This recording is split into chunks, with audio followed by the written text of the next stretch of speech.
good morning, good afternoon, and good evening to all of you. I want to thank you for joining the Spiritist Talk series promoted by the United States Spiritist Federation every Saturday morning, 11 a.m. Eastern Time.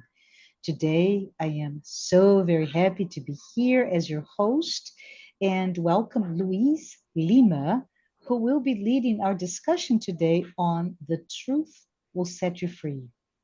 I want to take a moment, if you don't mind, Louise, to remind everyone here that we have a course called the Initiation into Spiritism. This is a virtual course with a new lesson that is released every week on Sundays. They are available free of charge for you to look at it afterwards. But tomorrow at 10 a.m., a new lesson will be released. This course is meant to anyone, but especially for those who would like to learn or review the basic principles of Spiritism, as it was first published by Allan Kardec in 1857. Just as a summary, this is a self-paced class. It has 30 lessons. In addition to those 30 lessons, we have scheduled 8 interactive live Q&A sessions. Those lessons are released weekly on Sundays, as I mentioned before, at 10 a.m. Eastern. If you're interested or if you know anyone who could benefit from this course, take a moment. Please visit the course page, which is housed at the U.S. Spiritist Federation website. And you can have access to all the past classes, or you can receive reminders for the future classes by email. Tomorrow, Sunday, May 22nd, the lesson will be on trials and atonements. Finally, I don't know if you've noticed, but in the past live talk series, we have a QR code. And we just say, if you enjoy this series that we're doing today, the live talks, and if you're able to, please take a moment to donate so we can develop new classes. We really appreciate you scanning the QR code on screen, and that will lead us to produce future publications to really promote Spiritism to you, to me, and everyone. Now, back to Louise. Louise, it's so good to have you with us today. I want to extend a very warm welcome along with all of you who are here today. We all hope that you're doing well. It is really good to have you here with us today. I understand, Louise, that today you will have a talk, a discussion that will focus on really understanding what Jesus meant by saying, the truth will set you free. What did he really mean by that? What did he want to teach us when he said that? Well, stay tuned. Louise will explore not only what he meant, what we need to understand, but the mechanics behind two things: knowing, but also valuing the truth that will eventually lead all of us to a life that is full of emotional and spiritual abundance. Wow. I really look forward to your words, Louise. I am sure, like me, you are all eager and want to hear his words, his explanations. But before Louise can start to engage us in this discussion, in this, let's say, 30, 45 minutes, please let me formally introduce Luis to you who may not know him. So, who is Luis? Luis Lima is here with us today, and he has begun his own journey into understanding and learning, embarking into the concept of Spiritism since 1990. As a serious researcher on the scientific aspect of Spiritism, Louise has been providing all of us with amazing studies of how to bridge science and Spiritism in Portuguese as well as today in English. Mr. Lima is renowned for his lectures in the Spiritist movement, and he has participated in local as well as national seminars and events throughout the year. Right, Luiz? Professionally, Luiz holds a degree in electronics engineering, and he works in the computer network industry. Final reminder, everyone, please, as you listen to Luiz, send your questions. You can use the chat window. Luiz will reserve time to address your comments and or questions once he concludes his presentation. Now, Luiz, please take it away. Hi, Marcia. Thank you so much for having me today. Thanks for you following us here live and even after the fact. So the topic is for me personally, it was very challenging in the beginning when I started my journey in Spiritism, when Jesus said, know the truth and the truth will set you free. And I go like, should I scratch my head? This is not making sense to me. It's vague. I need something more, per se, black and white. So I set my own avenue on researching this. And it led me through several different pieces of the puzzle. So that's what I wanted to bring to you today. And we're going to kick off by using two sources. Okay, one of them is when Jesus actually says the phrase. So he has some Jews with him. The Jews were already following him. They already believed in what he was saying. But then he goes back to these Jews and he says, if you hold to my teachings, you are really my disciples. Then you will know the truth and the truth will set you free. Well, let's go back in time, 2000 or so years ago. How many of those Jews understood what he said? Know the truth and the truth will set you free. I'm not sure, but from what we know about Jesus' life, not everybody would understand that, not at the time. And maybe even several years and decades later, and 1,000 years later, and still today, it is challenging for some people. What changes, I think, is the arrival of Spiritism, this promised consoler that will explain in details, in depth, what Jesus was trying to say. So when we go to Spiritism to research what that all means, we come across right in the first book, the Spirit's book, we come across question 115. So this is a book where Allan Kardec is placing the questions towards the highly evolved spirits, and they will respond to us.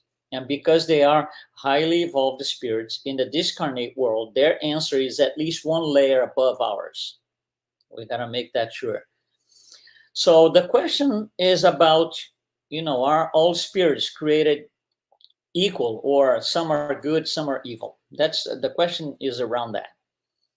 And the spirits will answer. The detail is within the words. So let's go easily here. God has created all spirits simple and ignorant, meaning without knowledge. So the word knowledge appears right here. So everybody starts from the get-go to the same point, simple and ignorant. The phrase continues. God has given each one of them a mission that is aimed at enlightening them. So there's a goal here, enlightening them and progressively leading them toward perfection. Progressively. There is no snap of fingers. Progressively requires effort. It requires work. Leading them towards perfection through, and now he's going to tell us the method, through knowledge of the truth. So the knowledge of the truth becomes this tool, knowing the truth becomes this tool to reach perfection. And Spiritism is going to explain to us how that happens. What's behind the scenes in this method? How do we achieve knowledge of the truth, what it exactly means? So we have some words that we need to tackle first. One of them is the word truth. in this sentence, the knowledge of the truth, the word truth is used in the sense of a reference, but with authority. It's a reference. Knowledge of the truth. So where do I seek the truth? In the reference. Where is this reference? We're going to go through this, but that's the meaning of the word truth. There's a reference, and that reference comes with authority. And we need to be able to reach that reference to get to know what truth is. So, for example, in the codification, the Spiritist works, when we refer to, Allan Kardec did that, by the way, a spirit of the truth, spirit of truth, it means exactly that, a highly evolved spirit that will bring to us the reference.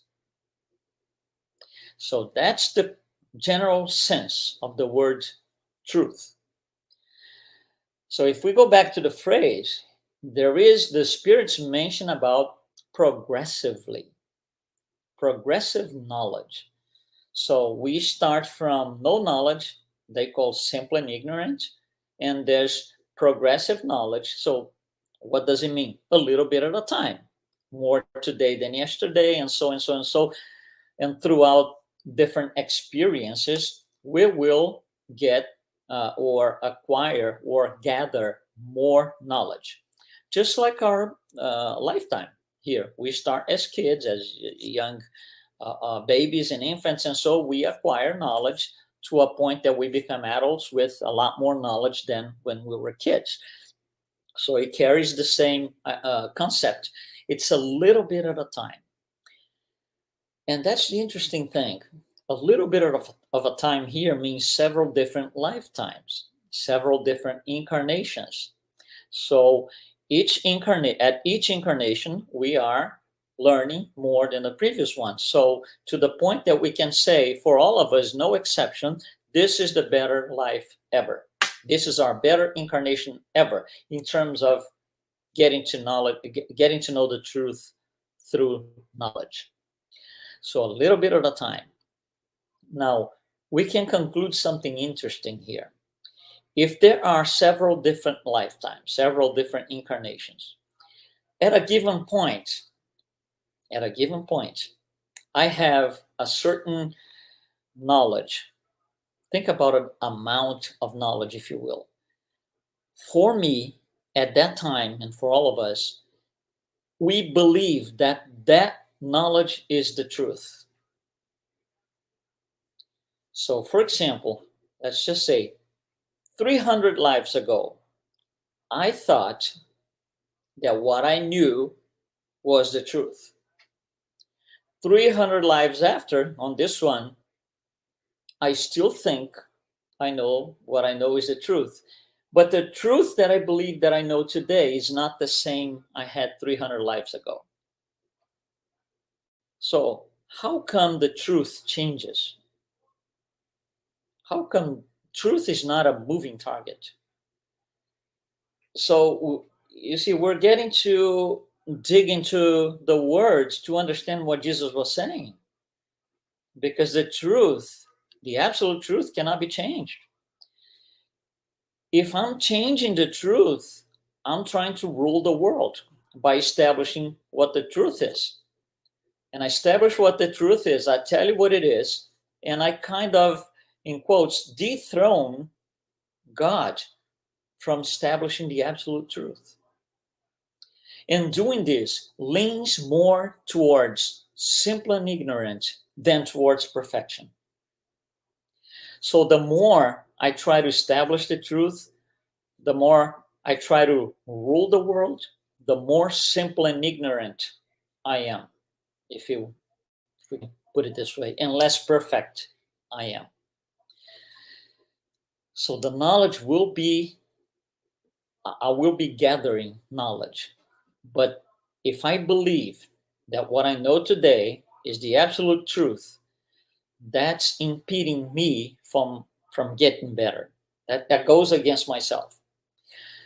So those who establish the truth every day by doing this is what it is and you're wrong and I'm right, those who do this every day believe they have reached perfection. and that's not necessarily truth. So truth is not what I say it is. Truth is not what I declare the truth to be. Truth is not determined by the things I want them to be like. It's not determined by the way I portray life to be. That truth, folks, that truth is nothing more than my personal opinion. It's just my opinion, and my opinion changes.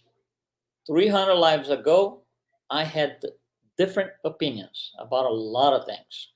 My knowledge today compared to that lifetime, 300 lifetimes ago, my knowledge is better today. So my opinion is different.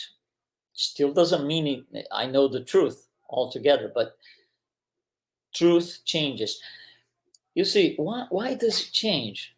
I think that's what got me personally when I was going through understanding what Jesus meant here. Because we consider truth to be, because our opinion is considered by ourselves to be our truth, but it's not, it's just my personal truth. Truth cannot be based on selfishness and pride. And that's what personal interests are based in. So if what I think is true is my personal truth, it is based on my degrees of selfishness and pride. And then my truth becomes a moving target. So we have double standards. We have favoritisms. And if we look into, just a parenthesis here, if we look into what science has been discovering and studying through quantum mechanics and quantum physics, we know that the truth is nothing more than one possibility. You see, the truth, that's quantum physics, right? The truth depends on the observer. So you and I, we look at the same event. It could be anything. It could be a person walking down the street and I have an opinion about it. You have a different opinion. It could be a tennis game where I think the ball hit outside the court, you hit inside, and we were at the stadium at the same time looking at it. See, this is all because it depends on the observer. And the observer of our lives is ourselves. So my truth carries in it the fact that I am the observer. And it isn't the absolutely truth. It's just my opinion. And that's not what Jesus is talking about. He's not talking about personal truth. He's not talking about moving targets. He's not talking about any of that. Because those, like I said, they are based and supported by our degree of selfishness and pride. By the way, pride is something interesting. Spirit Emmanuel, in one of these great books, it's called Thought and Life. He has a passage which I believe it's very strong. It's something that we have to, it has to be on our minds all the time. This is what it says. If you think about pride, we carry pride over from one life to another. We keep just carrying them because that's part of who we are until we got rid of it totally. So throughout the journey from life to life, from incarnation to incarnation, we take this. If we don't do anything to diminish, to minimize this pride, it will become a snowball. And for most of us, that's what happens because we are at a level of trials and expiations. And Emmanuel says this: if you don't do anything, the snowball starts, and it will lead to 4 things. These are his words, not mine. First, nervous depression. Second, emotional imbalance. Third, ulceration. You see, it's affecting the perispirit and the physical body now. And number 4, last one, cellular dysfunction. Cellular dysfunction are degenerative diseases. So the body will support all this pride in the form of a physical life, and it will damage, if you will, the body. So pride cannot be the basis for truth, because pride destroys. Truth does not destroy. So we kind of have it all reversed. And that's what I'm saying. This is not the truth that Jesus is talking about. I'm going to come back to this. This was about the word truth, about the word knowledge. In our lives, we can understand knowledge in two different ways. There is academic knowledge. That's why we go to school for. That's why we learn different things as young kids, young boys and girls. And so that's academic knowledge. That's not what Jesus is talking about. That's not what the spirits in question 115 are talking about. It's not academic knowledge. It's spiritual knowledge. It's knowledge that will stick to the soul and carry over from life to life, from incarnation to incarnation. It's knowledge that goes into our hearts when we acquire them, and it brings us such an emotional experience that it will be recorded in our perispirits, in our soul. Academic knowledge does not do that. So the spirits are talking about spiritual knowledge. They're talking about our souls, not about our physical material lives.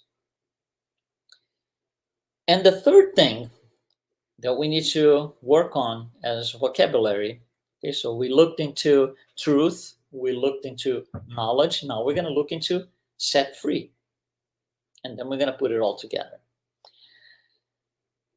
Think about what Jesus said, right? There's a sequence of events.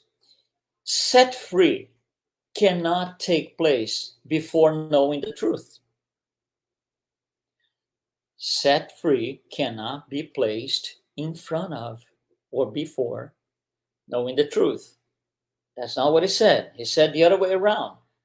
Know the truth, and then as a consequence, set free comes in place.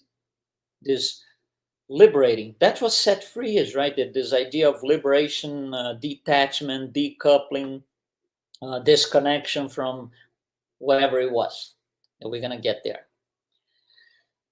So if we think that we are free in the sense of I know it all, we got it wrong. Because we would have to have full knowledge of the absolutely truth. And we don't have that.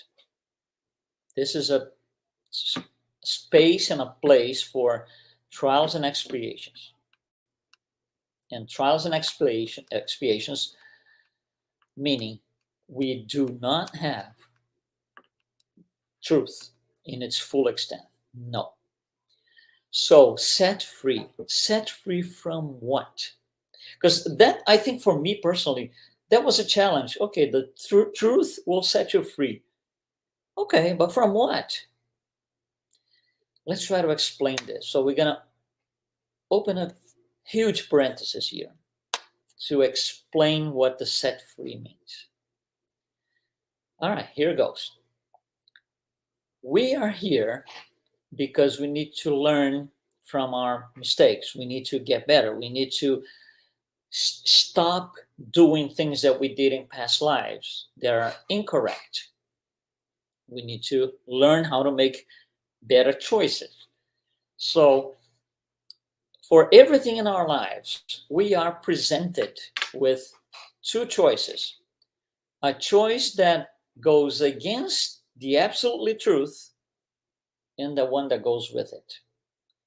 And I will be making my choices in the past, in the very past, in the first lives close to simple and ignorant. Most of the choices were wrong. We were picking up the wrong side of the equation. As we go along, we get better. So let's just, to make it easier, let's just think, for example, let me use myself as a reference so You understand what I'm saying? Let's just say that several lives ago, 100 lives ago, I was a very dishonest person. And I used to steal and I used to do wrong things. And then on the next life, maybe I did a little bit less, but still very dishonest. And then time goes by, I go from life to life, getting better, getting better, getting better. On my past life, the last life, I got tired. And I said, no, that's it. No more dishonesty. On my next life, it would be this one. I don't want to be dishonest anymore. It's going to be 100% honesty. And then I go. And I'm born and I'm going through my life and everything is going well. And honesty is there 100% until one day where I go to a place, could be a party or with some friends, and I find a pile this high here, a pile of $100 bills, totaling close to, let's say, $10 million. And then I look into that and I say, wow, oh my God, this is a lot of money. In the pile, if you think about the height, physical height of the pile in inches or so, if I take, let's just say, the top 50 bills out of this pile, nobody's going to notice the difference in height, but it's going to make a difference for me in what the money means. And then I go through this, oh my God, but I came here to be honest, but this pile is there, oh my God, I shouldn't do this, but if I do, nobody's going to notice. You see the conflict? It's whatever the outcome is, taking the money or not, I'm in conflict. Why I'm in conflict? I'm being presented with the two choices, and I know what is the right choice. If I didn't know the right choice, I wouldn't be in conflict. I know the right choice. So why am I going through this? And the answer is because I have not yet transcended the duality. This is a duality. I have not yet transcended the duality, honesty, dishonesty. If I had transcended that duality, I would look at the pile of bills and I would put my two hands on my head and say, oh my God, somebody lost that money. I need to find who that person is and return the money to that person. No traces of anything even close to being dishonest. But I would have to have transcended that duality. If I have not transcended the duality, how do I know I have not transcended? Because I would be in conflict. Here are my two choices. I have to make one. I want to make this one on the left, but I know the one on the right is correct, the correct one. Conflict. And that goes for several dualities. Just another quick example. Alcoholism and sobriety. So same thing. Let's say that 300 lives ago, I was alcoholic, to the core, and less and less and less and less as I progressing my subsequent incarnations. And then on the last one, I discarnated. I said, no more alcohol. That's it. I can't take this anymore. That's it. So I come to this life here, and I'm not going to touch alcohol, for example, right? So I go and everything is okay, and I'm born, and I become a teen, and I go to parties, and then one day in a party, somebody puts right in front of me the most desired bottle of whiskey on the planet, the most expensive and desired bottle of whiskey on the planet.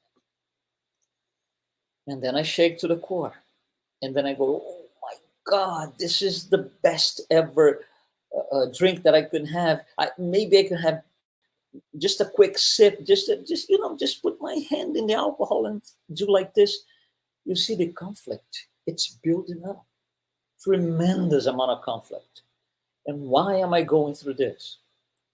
Because I have not yet transcended the duality, alcoholism, sobriety. If I had transcended that duality, my attitude would be something like this. I look at the bottle and I say, oh my God, This is the most desirable, most expensive drink that we can have in this planet. I should put this away because we have some people here, some colleagues, that if they see this bottle, it's going to be disaster. Let me put this thing away. It didn't even occur to me to use it for myself. Zero. That would only happen had I transcended the duality, alcoholism and sobriety. And it goes for all dualities. All dualities are vices against virtues. And the mechanism is the same for all. So, how do we get out of this? Think about this. While the duality is a fact, meaning I can be right here, honest or dishonest, I'm in conflict. The day that I transcend the duality, dishonesty is no longer a possibility. So there is no duality anymore because I don't have two sides. So the duality no longer exists. It dismantled. So we cannot call that honesty only. We cannot call that duality. We call something different. We call truth. That becomes the truth. And when I get to know that truth, what happens to my conflict? I'm free. He set me free. When I got to know the truth, that dishonesty is not the truth, but honesty is, dishonesty disappears altogether, and there is no duality any longer. There is truth. I want to bring you an idea here. Let's go by analogy because material things are easier for us to refer to because we are living temporarily a material life. So let me bring you this idea here. I want to bring you something physical, the sun. We don't physically pick up the sun or put our hands on it, but we know it's something physical. It's out there. We have 5 senses to feel the sun. So think about the sun. And I'm going to ask you a question so for you to think about. 5 seconds, think about this. What time is it dark at the sun? What time is it dark at the sun? Answer, never. Then next question, why not? Why is it never dark in the sun? Answer, because the sun is the source of all light. All light. Not some light, not a few rays here and there. All light. So when am I going to be in peace?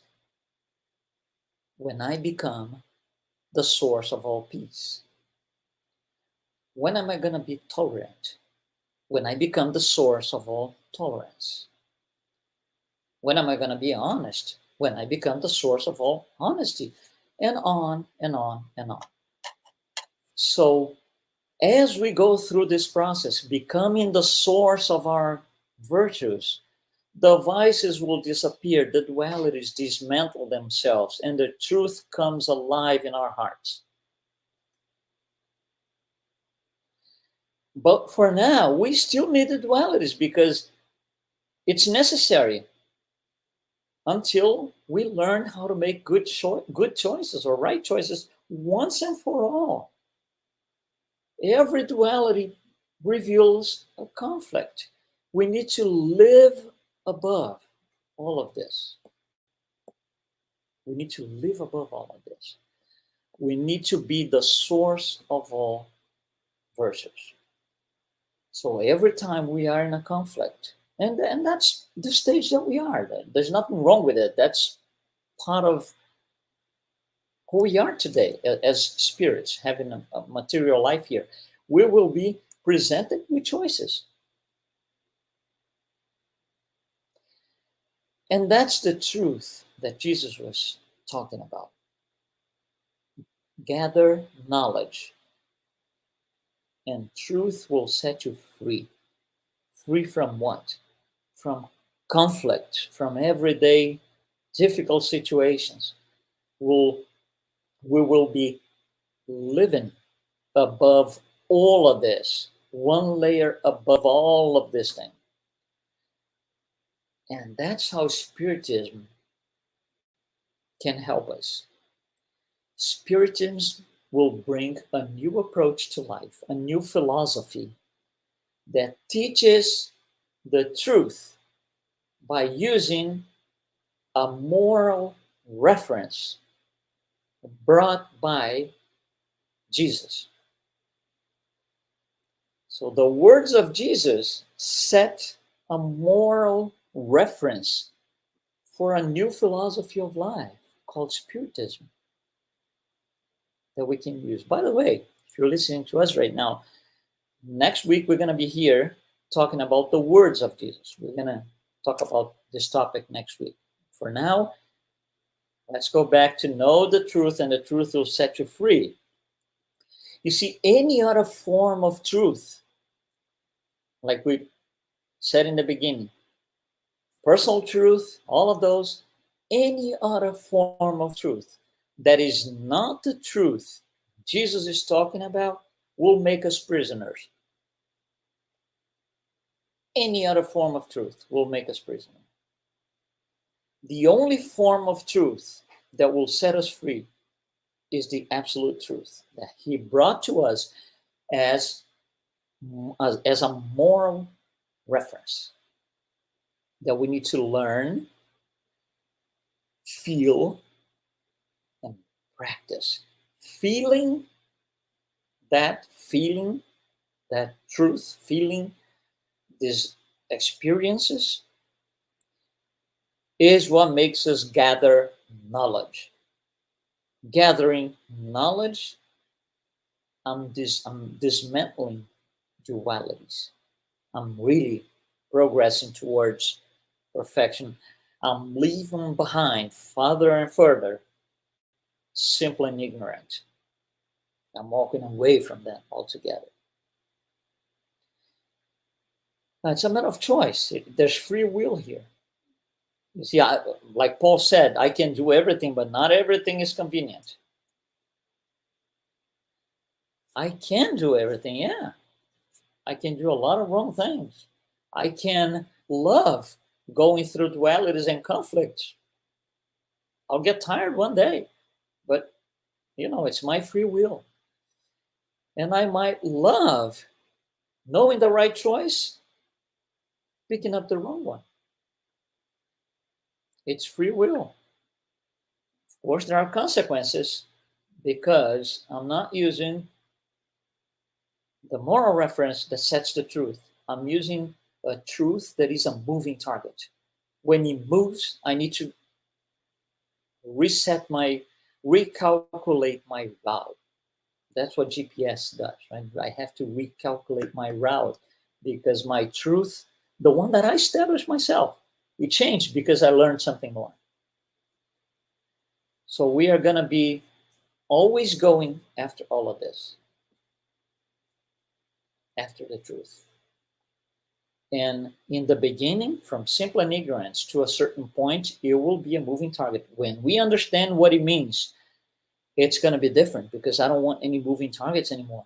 I want the truth, the absolute truth. Truth is not something that we establish, but it's something that we subscribe to. I don't set the truth. I subscribe to it. It has been established. And news for you and me, we didn't establish that. It was established by God. We subscribe to it or not. It's free will. I do not establish that. So when the highly evolved spirits come to us on question 115, right? And they tell us that the knowledge of the truth will lead us to, will set us free. Like Jesus has said, what they are doing to us is they are paving the way for us to take a new route, understand Spiritism, and start making better choices, different choices. But you see, making different choices blindly is not what it is.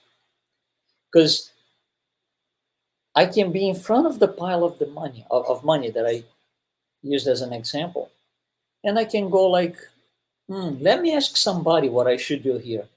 And yeah, I'll get somebody, look at this pile of money. Do you think I should take 50 bills or should I leave it alone?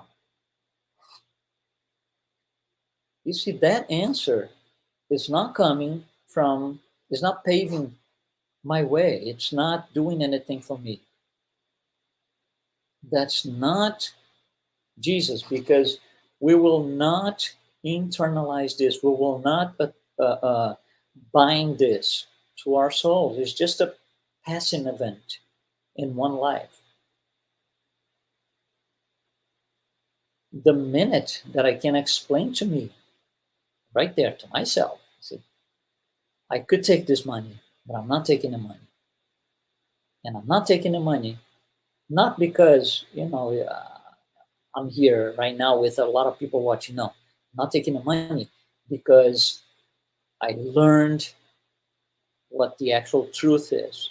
And the actual truth is not about the physical bills, it's about honesty. It's about my choice.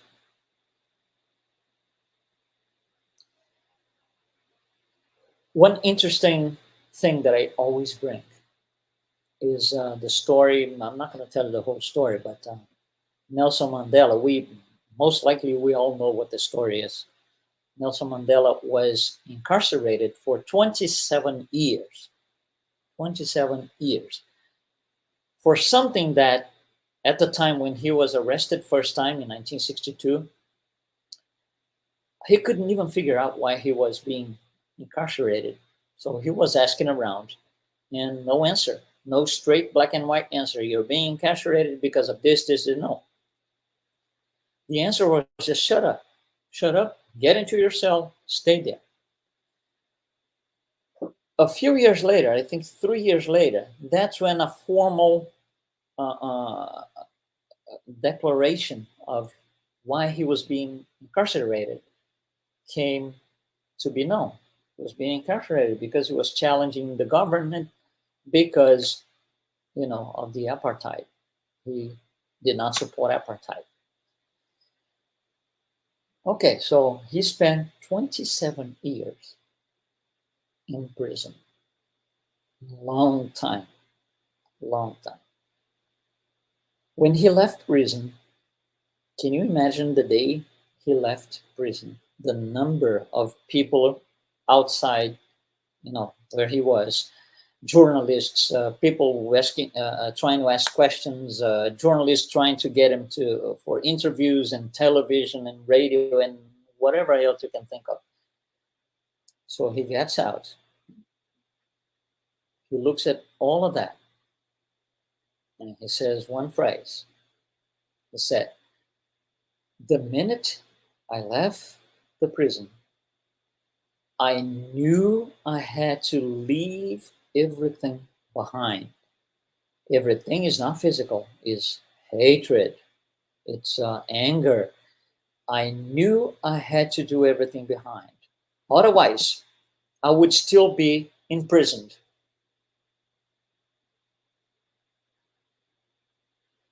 You see, it's not physical. If he got out of prison with all this hatred in his heart and this anger and I want revenge and I want justice, he would be still attached to all of that. He will still be suffering. He wouldn't be free, because that does not set anybody free. And that goes exactly in line with what Jesus was trying to tell us. The truth that we seek cannot be the truth that we establish. every time I establish the truth, and it could be a simple thing. I could just look at somebody and accuse somebody of doing something that they don't even know what I'm talking about. When I do that, I just imprison myself a little longer. It became harder to be set free. That's the power of the truth. And that's behind all of this. That's the power of what Jesus is trying to tell us. When you know the truth, you're going to be free. And my original question in the beginning of my studies, and I mentioned here in the beginning of this lecture, free from what? You see, when we ask, well, or let's speak for myself, when I asked, free from what? That tells you how blind I am, or I was, to the actual truth. For example, if you take into the current situation that we are right now in the world, if you take a terrorist, okay, and you ask him for an interview, say, I want to do an interview with you. I want to ask you this. Do you think what you're doing is correct? If you ask him that, he might be offended by your question. He might be offended because for him, that's the absolutely truth. It isn't. But for him, at the stage that he is, it is the absolutely truth. So how can you question that? Same for us. We're not perfect. So the truth that we know today, what we consider to be the truth, is just my opinion. If I live my life by saying to myself, I know it all, this is my truth, that tells you how far back I am. When Allan Kardec publishes in the Spirit's book, it starts on about question 100, the Spiritist hierarchy. It's an interesting thing. He goes to this, he actually negotiates this with the spirits. It's beautiful. He goes to the spirits and he says, listen, in order for me to explain what I need to explain, which is what you're teaching me, and I need to pass it along to my, to humanity, in order for me to explain, it would be easier for me, Allan Kardec, right, to categorize the spirits according to their level of development, moral and intellectual development. Can I do that? And the spirits will answer, listen, you can have a few categories, a million categories. You can give these categories the names that you want. You can group them the way you want, as long as the teachings are preserved. So he does that. He categorizes the spirits according to their level of moral and intellectual development or advancement. He creates 10 categories. So the least advanced one is called the impure spirits. The most advanced one is called the pure spirits. And you have several in between. So the second category, frivolous, is a little more advanced than the first, still in the very beginning of advancement, if you will. And the third category has an interesting name, pseudo-learners. What is that? I know it all. I know it all. I got the truth right here in my heart, and I tell you what the truth is. And you follow the truth because I have it. And if you don't follow, it's gonna be a retaliation. It's called personal inquisition. Nothing is further from the truth than what these spirits are telling us the truth is. So, wrapping up, we have a moral reference. How far am I from the moral reference? Let me look into my dualities. Let me look into my conflicts. If a pile of money takes me out of shakes my core, that's one of them. If being, with some people that I can't take this person, I don't have patience with this person. I have not yet transcended the duality. Patience, impatience, and so on, and it goes like that, on and on. So Spiritism, which is this promised consoler, came to take that simple 10-word phrase from Jesus and bring us all of this thing, all of these layers of knowledge to be acquired about the truth, knowing the truth, and being better people by making better choices. Thank you so much for following us, for being with us, and we will be here for any possible questions. Thank you so much. Thank you, everyone. Thank you, Luiz. Thank you for the reflections you provided. Indeed, what a great and inspirational lecture or discussion to understand Jesus, right? And it's a simple one sentence, and we spent what? 45 minutes, almost 50 minutes dissecting it. I loved it every moment. But it's time. We still have time, as I said before, for us to go over the audience comments and or questions. So let's see what we have here, Luiz.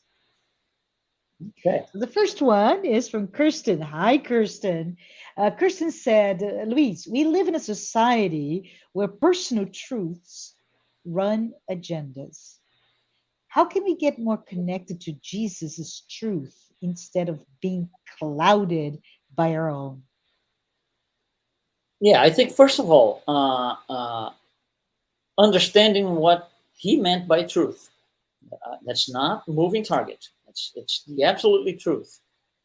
And for us spiritists, the more you study, I think the more it becomes clear and less clouded, as you said, that we get to a point where it's a two-step thing, I think, two-layer thing. First step is, I have these two choices, and I know which one is right, which one is wrong.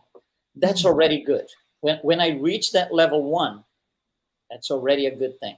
I can still continue to make the wrong choices. That's okay. The right choice will come with time. But I can still look at this from outside the box and say, I got this and I got that. I know I'm going to make the wrong choice. I'm still not able to do the right choice. But I know now. This is knowledge. I know. See, it's knowledge. Knowledge comes, like in the beginning, little by little. Right? So that's the first step, baby steps for knowledge. There's going to be a point where we are going to get tired of knowing the right and the wrong choice and making a wrong choice. Because now we have the rationales to look at this and say, my God, I made the wrong choice, but I had everything to make the right choice. You see, that's why intellectual progress comes before moral. Because with intellectual development, I have the reasonable sense to analyze that I made a wrong choice, but I didn't have to. So next time I can be making a better choice. And that's how we are going to start slowly and progressively walking away from our clouded personal choice. We have to know the target. Yeah, no, this is awesome. Thank you, Luiz. So let's see if we have another question. And Kirsten follows up with, also, it seems we're trying to love it, our own truth, right? The whole absolute versus relative truth. How can we not impede in someone else's truth whilst wanting to share or live Jesus' message? Really, really interesting question, huh, Luiz? Okay. Well, think about this, for example. Think about email. Okay. We all get a lot of junk email. We all get a lot of junk email. And what happens? We look at our inbox and we say, oh my God, I received, 100 emails today. 98 are junk mail. What can you do? You cannot go back to these 98 people and forbid them to send you emails. You don't have the power. It's not going to happen. You have to deal with it once it reaches your inbox. You can deal with that by revolting, saying names, getting angry, going against the person next to you that has nothing to do with this. Or you can just say, oh my God, these people have not learned yet. Let me delete this thing. It has to do with how I perceive.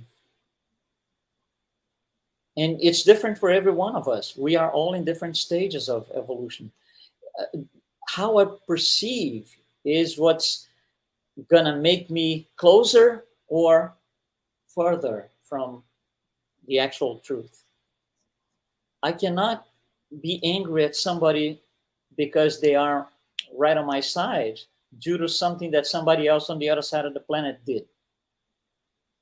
You see, if I turn on the news and I see wars and people dying and I get revolt about it, you see, the people in my family around me are not the ones that have to listen. I have to deal with this with a different perspective. Again, my perspective will change with time because my personal truth will change to one point where it will no longer change. Whatever happens, I live above that now. So whatever comes in is not going to affect me. And we have examples of that. Jesus is one of them, but we have more recent examples such as Chico Xavier, Mother Teresa, Divaldo Franco, so many people, Gandhi, right? Whatever was around them, they were living above it. It wouldn't matter to them. So. Yeah, I think somehow you talked about or glimpsed into those 10 categories of spirits. I know they're artificial categories so we can understand. And we keep moving, right? From impure all the way to that pure spirit, a Christ-like type of spirit that is living that absolute truth. But our progress is a journey, right? Let us all transcend those dualities. But let's see if we have another question, LUIZ. Okay.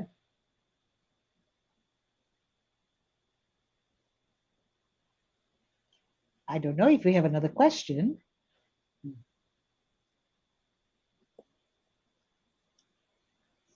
I guess we don't. Oh, there we go. So Daniel, hi Daniel. Daniel is asking us, hi LUIZ, can you elaborate on your definition of transcend?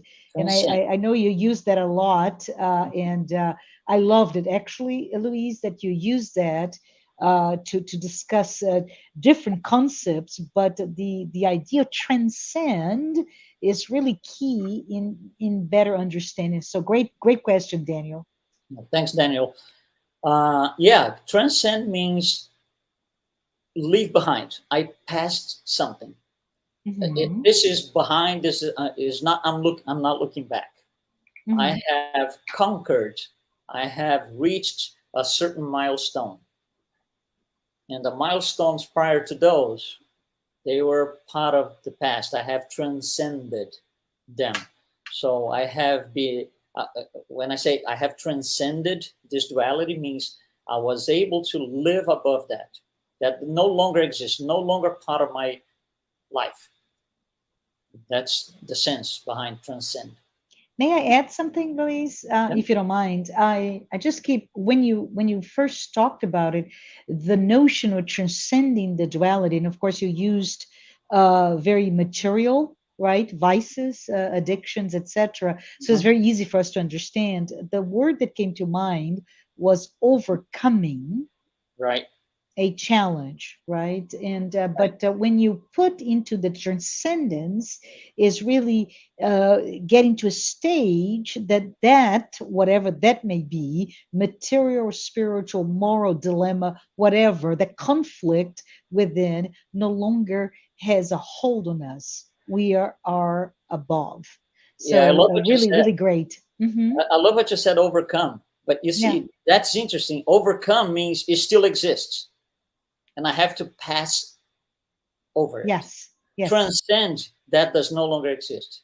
Yes. Awesome. Awesome. Awesome. Thank you. Let's see if we have another question. I believe we may.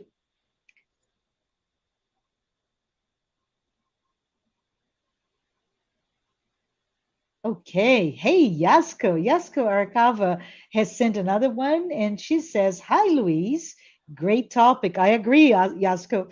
Isn't it better for progress to have some personal truth, even to less shortly? So while living according to that, we have the opportunity to test it and find out if it has some fraud at the knowledge." So really interesting, a little bit of dichotomy. It's my truth, flawed as it may be, right, Yasko? But how can we keep adding and learning from it? What do you think, Luis? How can you talk about this question?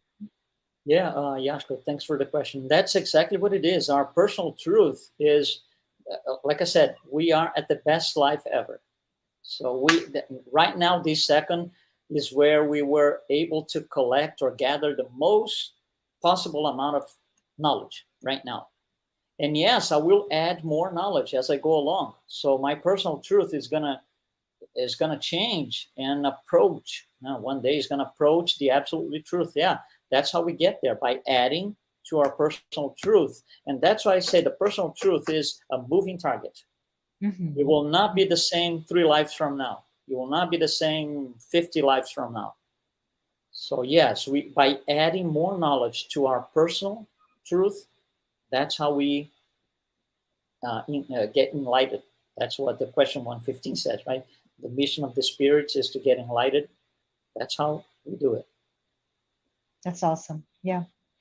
Thank you. So let's see if we have another one. We are approaching we just hit the hour mark. So let's see how many more we have. Freddie, hi, Freddie. Freddie said, "What was the reason Jesus was sacrificed?" Oh, good, big one, right? Because he had the real truth. So I don't know if you want to speak to that. How can we discuss the not the trigger, but the reason behind and how it relates to the idea of truth? Okay. I'm going to respond this way. If you can leave the question, please, on the screen. So the second part is because he had the real truth. That's a fact. He had the real truth. Why he was sacrificed? Because we didn't have the real truth. Ah, we had personal truth.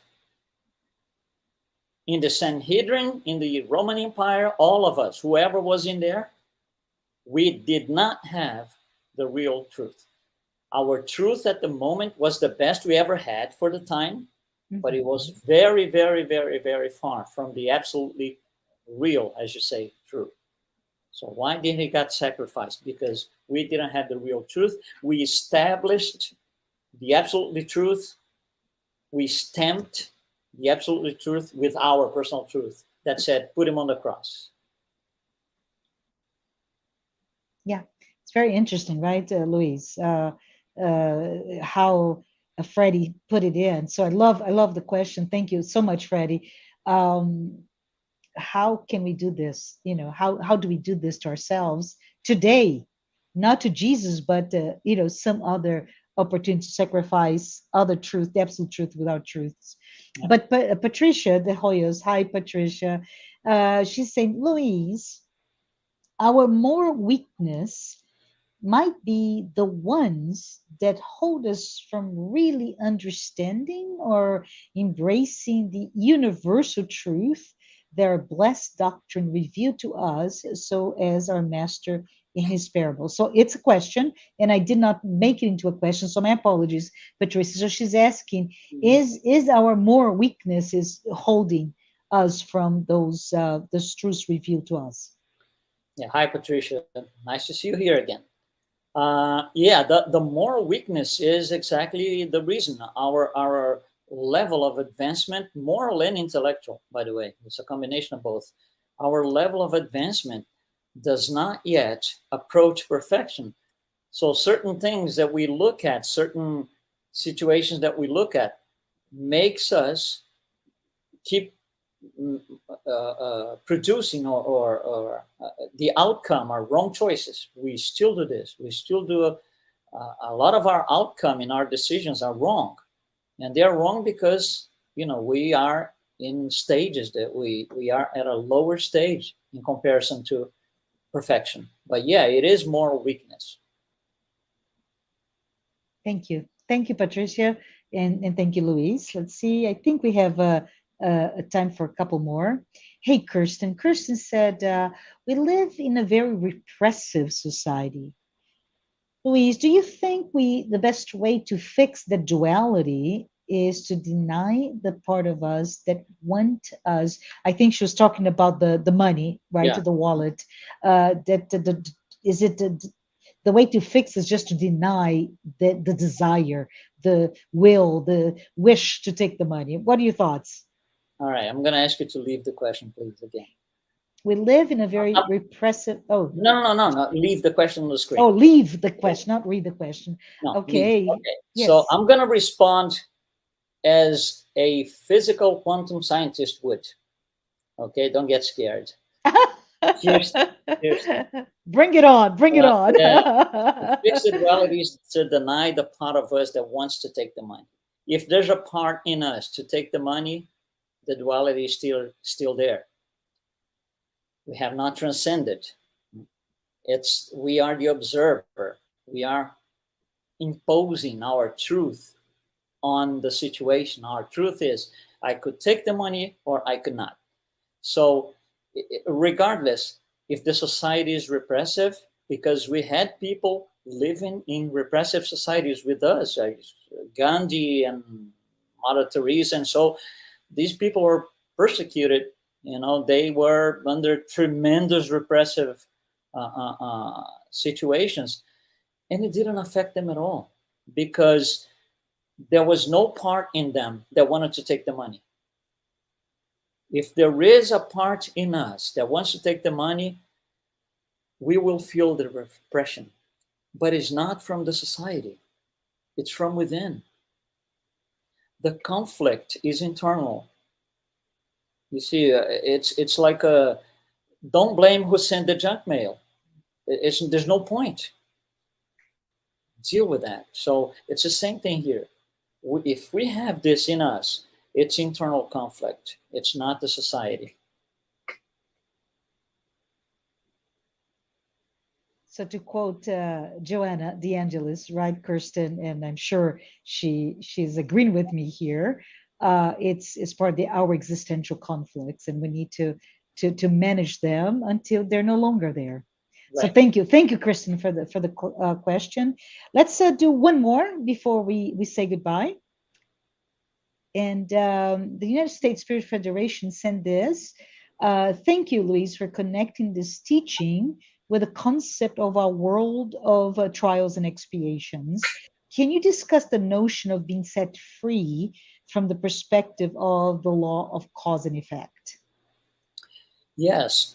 Every time we make wrong choices, meaning we're not set free yet, every time we go through a conflict and we make the wrong choice, I'm causing something else that's going to show up ahead on my journey. That's a law of cause and effect. So the more I don't do the right choices, the more problems I'm going to have to deal with. I'm going to have to offset everything that I'm doing now. So a wrong choice today will be creating something in my future somehow that I'm going to have to offset. And every time I have to offset something, I'm spending energy, sometimes vital fluid, instead of using that in my own good purpose to deal with things in the past that I could have avoided. And when I mean vital fluid is sometimes things don't turn the way we want because it's an effect of a cause in the past. And we get so aggravated, so mad, so this and that we pay with our vital fluid, with the physical body. And then, degenerative diseases and all these things, heart conditions, whatever it is, they show up in our bodies. That's just effect of a cause that we created by making wrong choices in the past because we didn't know the truth. Yes. Well, thank you. Thank you so much. I think you did beautifully in those, not only your discussion, right, but also the Q&A and how you weaved all those concepts together. So lovely, lovely, lovely, LUIZ. Thank you so much. Thank I you. want to thank you, LUIZ, and everyone else who was here, anyone who is here today to watch this talk live. Those also who've been here following this series of Spiritist Talk. Just remember next week, next Saturday, May 28th at 11 a.m. Eastern Time. Don't miss this opportunity to hear, to continue this discussion, right, LUIZ? Yeah. LUIZ will return to us to talk the words of Jesus. He mentioned that before, and he will have a whole hour and plus minutes to really get this sense of amazing knowledge that you brought to us. As we're here and we're about to end our life today, I would like to just take a moment to remind everyone again that the Spiritist Federation has released the virtual course, Initiation into Spiritism. As I mentioned before, it is delivered weekly, free of charge, and the course is meant for anyone who would like to learn or review the basic principles of Spiritism. It is a self-paced 30 lessons and 8 interactive Q&A sessions, and they are released Sunday. So tomorrow, 10 a.m., a new lesson will be released. Thank you so much. Thank you for those who are able to watch this class, this course. And if you want more information, go to the U.S. Spiritist Federation website, as you can see on the screen, www.spiritist.us, to get more information or receive reminders. Tomorrow, live at 10 a.m., the main focus of the discussion will be trials and atonements. So as we just finished our last question, right, we can dive in further into that if you have the time, or you can watch it later. Please don't miss it. LUIZ, before we close the live today, would you mind saying a prayer for all of us? Sure, absolutely. Thank you. Let's concentrate on the image of Jesus. Let's open our hearts and minds to all the influx of good energy that comes from the high realm. Let's just imagine that we are set free, flying high, looking at the universe, looking at the world, all in peace. Every single planet, every single star and light in its place. And you look around, everything is as it should be. No conflicts, no problems. Everything aligned and in being entering our hearts, this peace, this enormous sense of peace invading our minds and hearts. That this influx of energy can give us the strength to make better choices, to understand what the choices are, and to make the right choices. That our mentors and guides, our guardian angels and Jesus can be looking over us all the time, guiding us over the journey. For those who are in prisons, we ask Jesus that they can be receiving all this energy so can understand and accept their situation because of the choices they make. And that from now on, they will make better choices. Same for those in hospitals suffering due to these hard diseases on us, these illnesses, this suffering. Again, that these people, these incarnated spirits can all understand why they are facing this. They can accept, and from then on, they will make better choices. Thank you, Jesus, for the opportunity to be here, sharing our hearts with you, and that we can all go in peace. Have a great weekend and a great week altogether. Thank you, Jesus, so very much. So be it.